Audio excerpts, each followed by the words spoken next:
fii la koy fayee balaa muy dem. C'est quoi le problème Kaw Macky lan mooy problème bi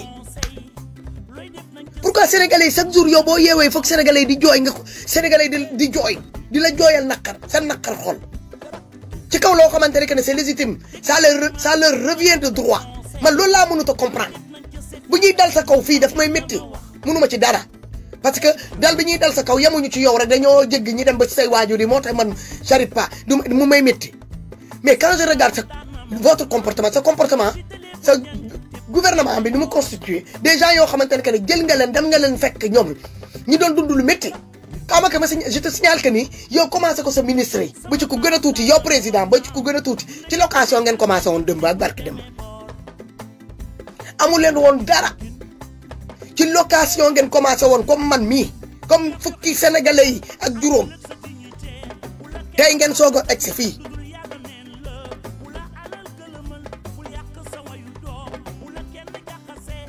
ok donc sóoraale leen tamit les sénégalais la ñi nga xamante ne dañoo bëgg a taapa ndànk di ko tempo pour mun a ñoom tamit ñi s'en sortir pour ñu mun a génn ci ba affaire yi sénégalais mooy xeetu de population boo xamante ni moom soxlawul lu bëree moom na am lan lay lu muy kiyee njabootami lu muy suturalee njabootami rek doy na ko côté boobu man nangul naa ko sénégalais yi sénégalais xëru ci xër sénégalais lan la mun a am rek mu ñëw suturaal ko nday baay jabar doom dëkkandoor bu amee loolu rek doyal na il va pas chercher plus parce que je connais des pays anglophones ñu mel ni ñoom Nigeria ñoom Ghana ñoom affaire yooyu tout le temps ils sont dans l'extrême ils sont dans le plus parce que eux ils se battent pour le bling bling mais sénégalais toujours mi ngi koy doser parce que lan la ñun dañoo am sens dañuy gaaw ñun xam nañ ne que yàlla am na day moom mooy maye mooy jël te mooy reye moo tax à chaque fois sénégalais lu muy def bu demee ba si yàgg rek day taxaw néew ma tamit amul ñi beew ñi suñu biir de ba am nañ mais ñi bañ a beew ñi nangut a beew ñoo bëri suñu biir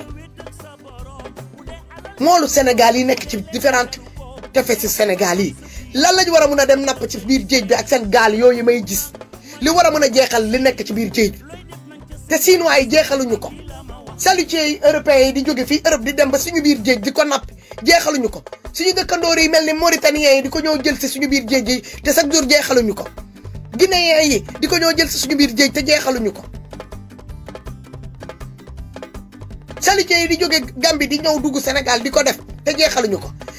napp moolu Sénégal yi lan lañ war a mën a jëm uti napp ji suñu biir géej boobu li war a tax ne ñooñu ñu bloqué leen à quai ne leen doo leen dugg ci géej bi amu leen droit limité leen ci lépp baaral leen seen yoon bi lépp yéen mën ngeen toog ak seen jaboote ñiy souffre ngeen di souffrir mais étranger yi toog leen ngeen di seetaan étranger yi ñooñu am lu ñu bëgg loolu ba kañ Kaw Macky loolu ba kañ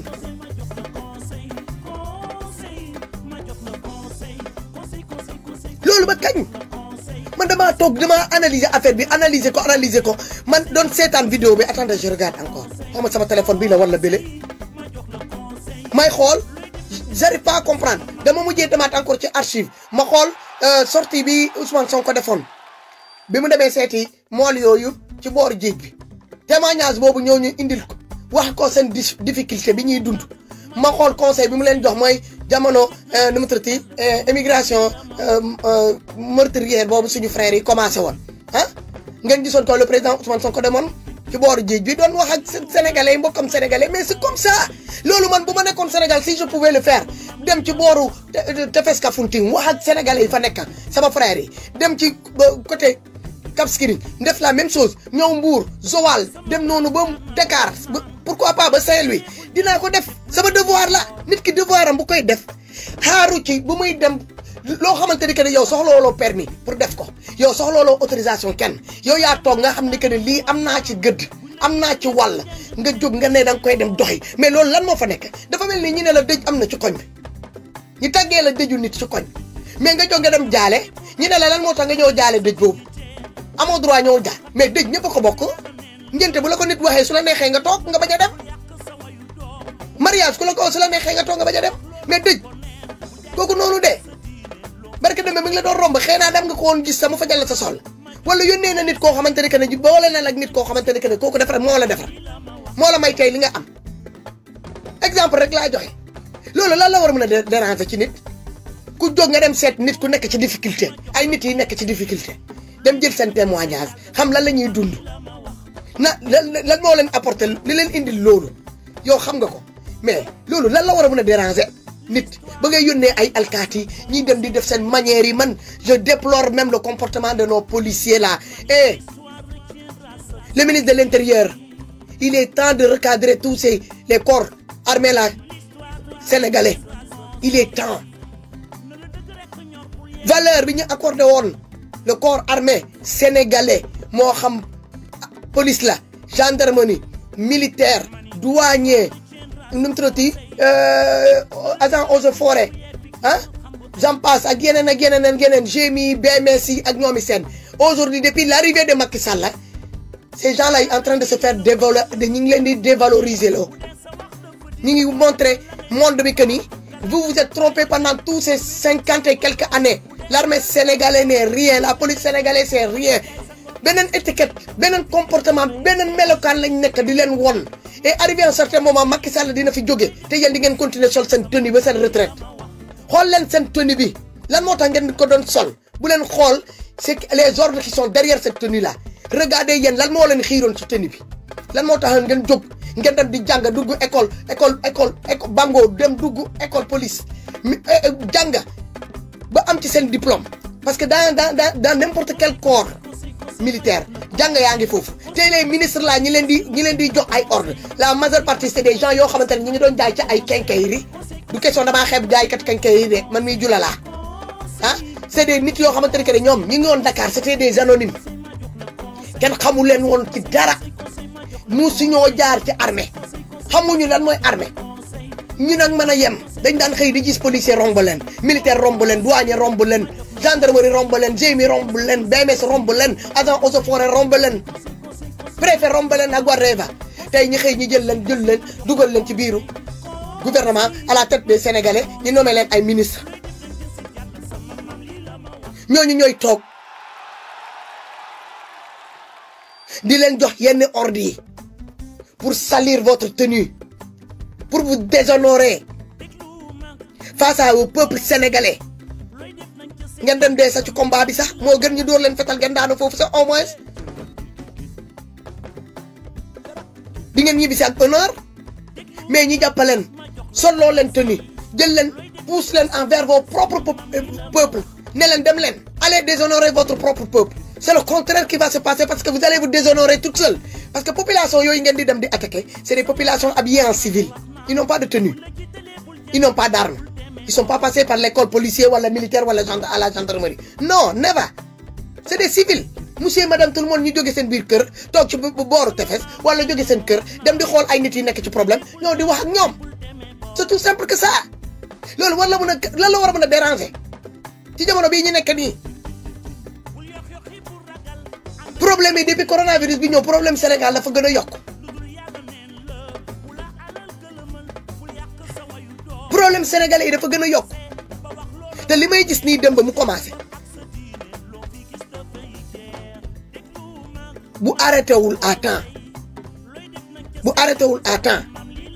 du ñoo baax kaw ma kii du ñoo baax bul pousse les sénégalais yi ñu fippu bul pousse sénégalais yi ñu fippu du lu war a ñoo arranger Sénégal lu war a ñoo arranger sénégalais yi du la war a ñoo arranger yow mii sa jëmmu bopp fitna baaxul fenn fitna baaxul fenn moo xam ci kër la moo xam ci mbedd la moo xam fu mu munti doon fitna moo baaxul fenn li jàmm mun a dajale fitna munu koo dajale ci kaw suuf li jàmm di defar fitna ya jaaru fa ba mu koy seen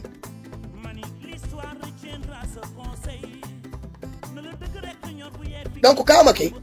xoolaatal bu baax sa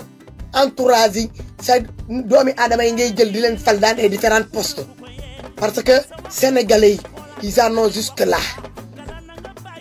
jusque là xam nga luy ndóol xam nga lan mooy sonn xam nga lan mooy yeew ji jaaxal ak sa yaay léeg-léeg sax nga taxaw ci bunte bi ngay yurundu di xool ndax am na sa yaay ngi toog ci ëtt bi balaa ngay génn dem léeg-léeg booy génn sa dooy bëgg sa jabar gis la wala doom gis la wala yaay gis la jaar nga ci kaw ma ki xam nga li xew mbokk di la woo téléphone ngay esquiver seen appel yi parce que lan la da nga ragal ñu ne la ordonnance moo fi nekk wala lii moo fi xew wala lii nga waroon a joxe te doo xam lan ngay répondre awma bi à répétition du 1er au 30 xam nga ko kaw ma ki jaar nga ci xëyoo rek am li nga am nii doon président Sénégal dafa am fi nga jaar nga gëm sa bopp ba egsi fi nga egsi nii avec nag la complicité des Sénégalais ak seen yërmande foog ni que ne dañ laa tegoon injustice c'est ça Sénégalais lu muy dëgër xol yëpp bëggul kuy tooñ bëggul ku ñuy néewal doole moo waral yow bi nga ci tolloo woon ñun ñëpp ñi man koo doon benn en 2012 ñu ne ah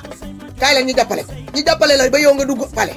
léegi lan moo tax yow léegi yow les Sénégalais laa ñi la yëkkati woon ñi hissé la au sommet nga bëgg leen jël def leen autour nga bëgg leen fayeekuloo yaa ngi dégg yow li la dal te yow li la dal ndi Sénégalais ñoo la ko teg au contraire dafa am ki la ko teg Sénégalais ñoo la ci ñoo génnee kaw ma kii qu'on se dise la vérité Sénégalais ñoo la ñoo génnee loolu ñoo la fompal sa rongoñ ba mu set wicc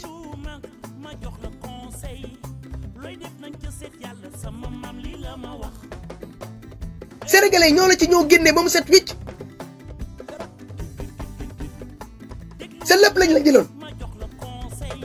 Papa Abdoulaye Wade lépp la jëloon sa loxo ba mu desoon sa dignité Sénégalais yi taxaw nag ñu ne kii buñ ko seytaanee dignité am sax dinañ ko ñoo jël ci loxom ñu fippu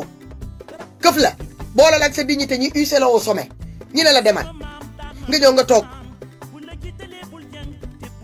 première année bi nga commencé di masala deuxième année bi nga commencé wone li nekk sa biir xol Kaw Macky depuis boobu ba léegi Sénégalais jooy sur jooy Kaw Macky man dama la ne balaa fin 2024 commencé di distribuer ay mouchoir Sénégalais boo romb ne ko ne mouchoir baa ngi nii fompal sa rongoñ bu soobee yàlla dootoo jooyati sama mouchoir gis nga ni may def nii di génnee mouchoir yi di ko joxal Sénégalais bu ci nekk les 16 Sénégalais laa jëndal ay mouchoir ku ci nekk nga jox ko ni mouchoir nga fompal ko rongoñam ba mu set nga ne ko arrêté leen jooy bi mun nga ko te yor nga ko te mun nga koo def su la neexee tey li Sénégalais di jooy yëpp mu dàq li Sénégalais di jooy yëpp mu stoppé parce que Sénégalais lu ñu lay laaj Kaw Macky bëriwul Sénégalais dañ la ne dañoo bëgg a faju nga defaral leen hôpital yi mu leer na que ni ku sa jabar feebar wala sa yaay feebar wala sa doom feebar wala sa dëkkandoor feebar mun nga koo yóbbu ci benn hôpital ñu jël ko en charge fekk bu la nee bopp mooy métti duñ ko jox piqûre tànk duñ ko piqûre ci tànk formé waat le corps médicaux yi nekk dans des différents hôpitaux stagiaires yi intérimaires yi ñu jël leen ci secteur bu nekk nag maternité ba ci secteur d'hospitalisation bana ah nga indil ñu ay machine de dialyse ay machine de chimiothérapie moo différentes morgues yi nga defar ko chambre froide yi nga defaraat ay chambre froide digne de ce nom Sénégal sa néew sa boo ko dënkaanee sax dans les différentes morgues là muy Ziguinchor je prends l'exemple sur Ziguinchor hôpital Silence ak hôpital régional boo toogee 3 jours 4 jours nga dem ñu jox la sa corps nit ki foo boo moytulee corps bi boo leen ko kiiwul rek mu yàqu seen loxo tellement ça dégage day dem ba xoolal commencé di gris ba commencé di verte Kaw Macky loolu lañ bëgg ndox bu baax bi la ñu bëgg naan fekk doo fekk ni ay ndoxu foos la ñuy ŋànk di ko yóbbu bil ngeen jël ko dugal ko ci biiru laboratoire am boobu boole ko ak ay produits chimiques yëngal ko toggaat ko jëlaat loolu encore dugalaat ko suñu canalisation yi sénégalais di jël loolu di ko naan di ko toggee di ko sangee di ko def ñuy empoisonné seen bopp petit à petit Kaw Macky xoolal feebar yi amoon yëpp fii Europe doxu nañ ne bàyyi nañ Europe xaw ma fan la ñuy jaar nag ndax avion la ñuy jaar xaw ma bateau la ñuy jaar xaw ma fan la ñuy jaar mais ñu ngi biir Afrique toog surtout Sénégal feebar yi ma daan dëgg fii tubaab yi am ko moo nekk léegi Sénégal ay cancer de col l'utérus ay cancer de poumon ay cancer de sein ay cancer de peau ay cancer de sang ay kyste fii ay kyste fële fibron à répétition jigéen ñi yëpp fibron jigéen ñi yëpp am kyste jigéen ñi commencé nañ am ay comment dirais-je ay problème de col d'utérus cancer de sein en pagaille te même tubaab yi fii Kaw Macky sa ministère de la santé xam na ko xanaa moom day ñëw séminaire fii Europe européens yi ñi ngi def seen kent lay kattan pour xam loolu affaire bi fan la commencé woon bi ñu defee seen étude bi ils ont vu que ni beaucoup de ces cancers là viennent de les aliments là agriculture bi ñuy def noonu les petits engrais yooyu ñuy jël di ko def ci jiw yi ñi dem ba ci biir tamit ñu gis ni que ne ndox bi ñuy naan noonu dafa contaminé wu trop de calcaire c'est pas bon pour yaram ñoom ñi ngi def seen kent lay kattan lan la ñuy def bu njëkk ba ñoom comme ñun lañ doon def maanaam di jël ndox yi nga xamante ne moom looy jógee ci suñu différentes douches yi ni ñuy sangoo di ko recycler waat di ko joxaat population yi ñi kii ñi dem ba ci biir ñu stoppé loolu ñu ne ndox boobu léegi dañ koy analyser ñu xool même jiw yi sax duñ ko balaa ñu koy arroser ay plante sax il faut ñu analyser waa ndox bi pour xool est-ce qu'il est propre à la consommation plante bi sax est-ce que buñ ko arroser sax baax na ci plante bi nit di fa romb di laal plante bi wala di ko dagg di ko taaye loolu yëpp pour protéger seen population la pour xoolal pour wàññi le taux de cancer le taux de mortalité ci seen dëkk ñun ñu xam loolu lépp loo xamante ne ñoom fii dañ leen ko interdit bu ñu eggee Sénégal dañ leen ko accordé ñu ne leen fii moom y a pas de souci ñun amuñu benn maison de contrôle boo xamante ne dina contrôler toutes ces entreprises yoo xamante ne agricoles yi ñoo installé wu biir Sénégal mi ngi mel ni Sénégal amul ay béykat te Sénégal secteur boo dem jël ko Casamance ba Nord ay béykat kese ñoo fa nekk ñu war leen mun a former sur place jàngal leen nan la ñuy defee ci béy bi ba ci élevage ñëpp a gis ci seen bopp. kaamaka loolu yëpp ngeen négliger ngeen ko amul benn centre de formation pour nos agriculteurs amul benn centre de formation pour nos éleveurs amul benn centre de formation yaa ngi dëgg pour la jeunesse sénégalaise dans des différentes métiers bi ñu bëgg a def.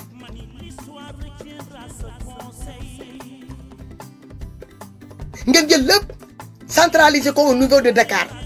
ku nekk Casamance obligé nga def plus de 450 kilomètres pour yow nga mën a dem am diplôme à Dakar et tu n'es pas sûr d'avoir même ce diplôme là te boo ko amee tamit tu n'es pas sûr Dakar est saturé Kaamaki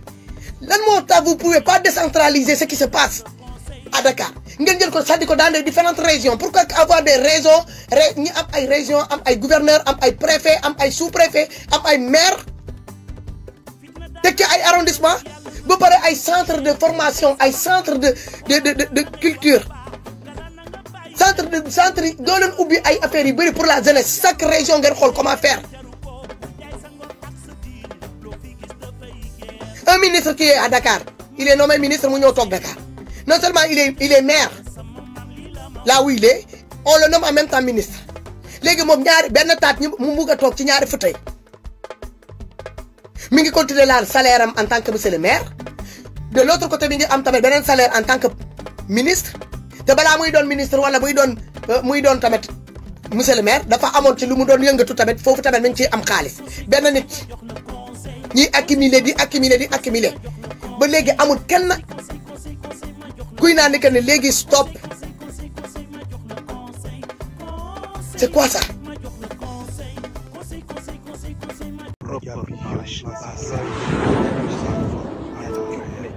Abonnez-vous à la scène qui vous ressemble et qui vous correspond. Nianthio Média Vision, l'œil du delta du Saloum.